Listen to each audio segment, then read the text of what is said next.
Welcome to Sustainable Intelligence, where we discuss all things ESG and sustainability for the private markets, brought to you by Novata. I'm Ella Williamson, and I'm thrilled to be your host. Today, we're joined by Jeanne Lee, Head of APAC Sales at Novata. Jeanne has been in the SaaS industry for almost 2 decades now, spanning from compliance data to disruptive unicorns, providing employment and education. Today, we are going to be talking about what sustainability means across the APAC markets, how to incentivize companies to collect ESG data, and is tech really the way forward? So let's dive in. We know that APAC holds significant importance in the market. Could you share your insights on how the region is shaping up in terms of sustainability? Well, thanks for having me, Ella. Well, Asia Pacific has a crucial role to play. Given that it has an increasing share of global emissions, there is an urgent need to decarbonize. PwC actually recently published a net zero economy report in 2021 that showed that the APAC's decarbonization rate was 1.2%, where the rest of the world is at 0.5%. So there is an urgent need to accelerate this decarbonization rate, and that's really just one part of ESG factors, because S and G represents social and governance factors. So for those factors, it shouldn't be new to companies, such as making sure you're not utilizing child labor or work with companies that do so. So good practices such as good health and safety for employees, as well as ensuring accuracy in marketing and labeling. These are social governance factors that impact not just the talent that work for them to create value for the company, but also stakeholders externally, like customers, and doing right by them.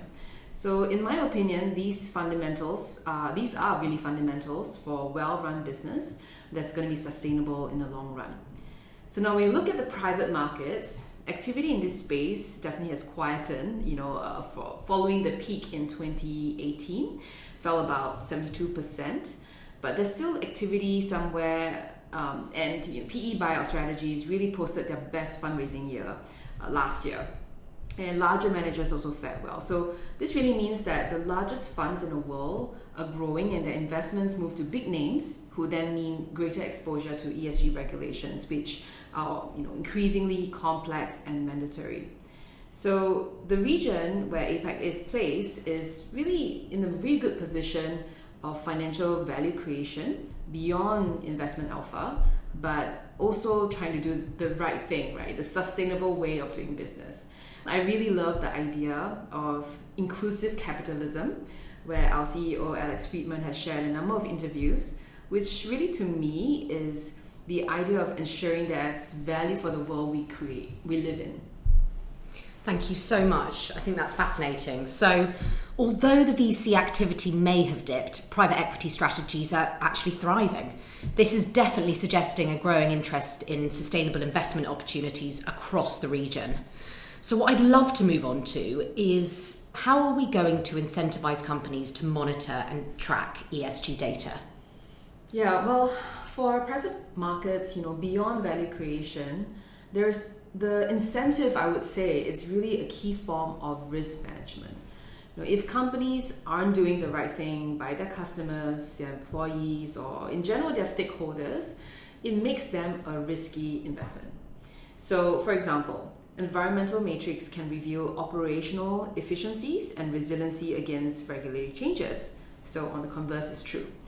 Social and governance practices offer insights into company culture, brand reputation, and leadership integrity. So these elements are crucial for assessing a company's long-term viability and stability. So having an effective ESG integration allows investors to manage this risk more holistically, ensuring that their portfolio is not just aligned with sustainability and ethical standards, but is also positioned to mitigate risk that's going to affect their financial performance. So with this in mind, investors should be really incentivized to champion sustainable practices as part of really due diligence as well, right? And driving positive change while securing their investments against any future uncertainties. So it's really all about effective risk management. Creating value, prioritizing ethical practices, and stakeholder well-being is paramount for all of these things. And I'd love to know your thoughts on what role does tech really play in helping companies throughout their ESG journey? Well, tech is an interesting one. Given my years in tech, there's always something that we're helping, something that we're making more efficient. So in this aspect, there are many difficulties in identifying what ESG matrix and frameworks companies should be concerned with. So as an example, there's just hundreds and hundreds, even up to thousands of different kind of matrix, depending on the framework you want to adopt, what kind of regulations you play in. So tech is definitely a great way to condense that and consolidate that and make that more efficient and easier to adopt and to document. As an example of a collection of data for carbon emissions, our clients do not need to go through an expensive exercise of calculating carbon emissions. They can really use technology to very quickly come up with those numbers and be ready for regulatory reporting as well. So we are able to provide investor-grade CO2 emissions that makes this process of documentation over time and across multiple companies a lot easier. And also with tech, it's easier to say, get a whole breadth of data and then start looking at benchmarking, because then we can see what that really means. That makes data a lot more meaningful. And then that's where insights can be derived to drive action as well. It's fascinating to observe the diverse approaches to sustainability across different regions in the globe. What role does ESG benchmarking play in the grand scheme of things? Yeah, I'm really glad you asked, because it is particularly difficult for private markets to have benchmarking information, because accessing comparable data is going to be very challenging and probably really hard to access over a large scale. So benchmarking serves a lot more like a compass, providing very clear insights to where an investment or portfolio stands relative to their industry peers and of course best practices. So this clarity is invaluable because it informs where you're at, your current positioning, and also aids you to guide portfolio companies towards what kind of more meaningful and impactful practices can they adopt. So with also a very evolving regulatory landscape that we see in Asia Pacific, benchmarking is going to be very helpful because it's easy to get lost in what's important and then you just end up checking boxes, right? And that's not what we want.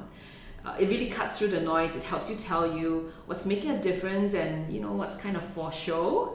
So it's not about drowning in data or hiring big consulting firms. It's about the ability to formulate smart, focused actions that's going to align to where you want to be, and ensuring your investments are not only just meeting the mark, but go beyond that. So I believe benchmarking really helps with those directions. And like I said, it's like a compass, right? It really keeps all your efforts going to be sharp, meaningful, and on track without overcomplicating things. So the advice from your end is really taking that first step today will be instrumental in adapting to the evolving regulatory landscape and maximising long-term sustainability across APAC. Thank you so much for your time today, Jeanne. It's been fantastic having you on. Until next time, let's keep building sustainable intelligence together. Find out more at novata.com.